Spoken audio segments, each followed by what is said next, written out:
fikih. Nah, itu materinya apa? Materinya itu tentang sholat pada waktu tertentu. Nah, untuk yang pertama, dikeluarkan bukunya ya. Untuk yang pertama itu ada apa? Sholat khauf ya. Sholat khauf.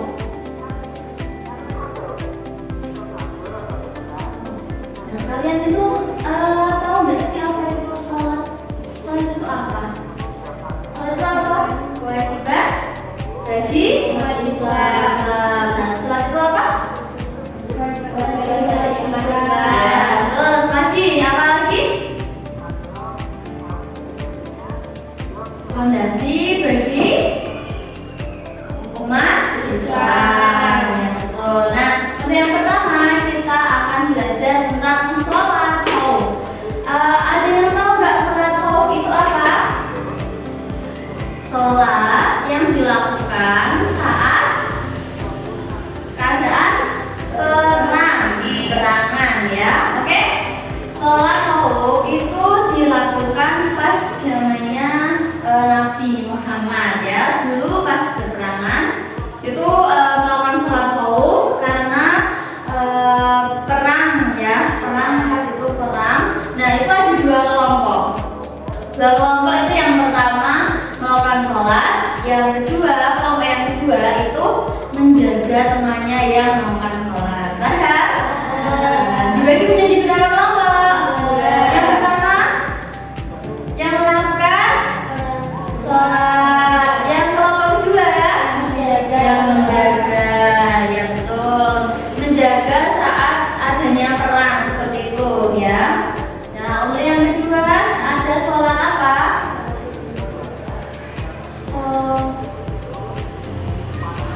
Sholatnya orang yang sakit. Sholatnya orang yang sakit itu seperti apa? Contohnya tidak bisa berdiri. Tidak bisa berdiri berarti harus duduk. Kalau nggak bisa duduk, tiduran. Kalau nggak bisa tiduran, sholat. Ya betul. Nah, kan saat sholat itu kan membaca Al-Fatihahnya itu harus kedengeran ya. Telinga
maghrib. Paham?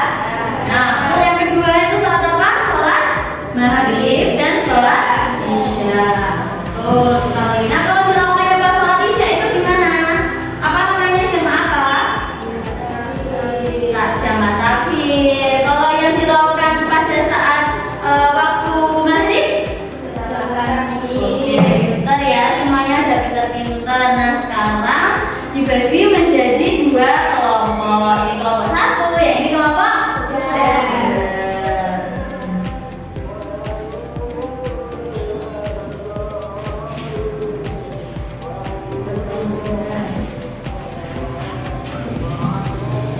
Gimana paham nggak?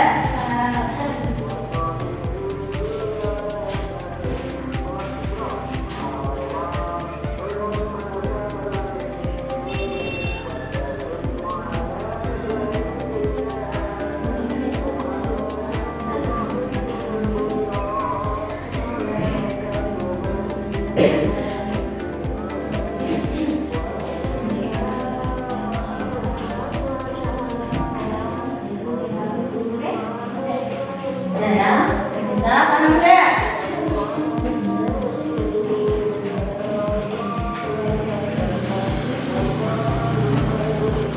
Paham?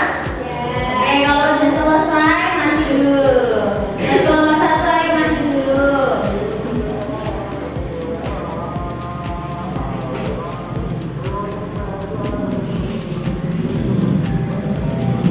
Menjelaskan pengertian sholat kauf. Sholat kauf adalah sholat fardu yang dilaksanakan ketika berada dalam keadaan takut atau menghadapi bahaya yang mengancam keselamatan, seperti peperangan atau serangan musuh. Dua hikmah sholat kauf tetap menjaga kewajiban sholat. Menjaga keselamatan diri dan kelompok, menggunakan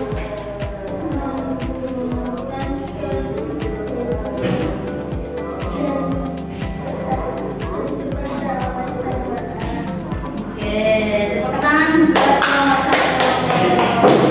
Kasih kelompok satu ayo maju kelompok dua.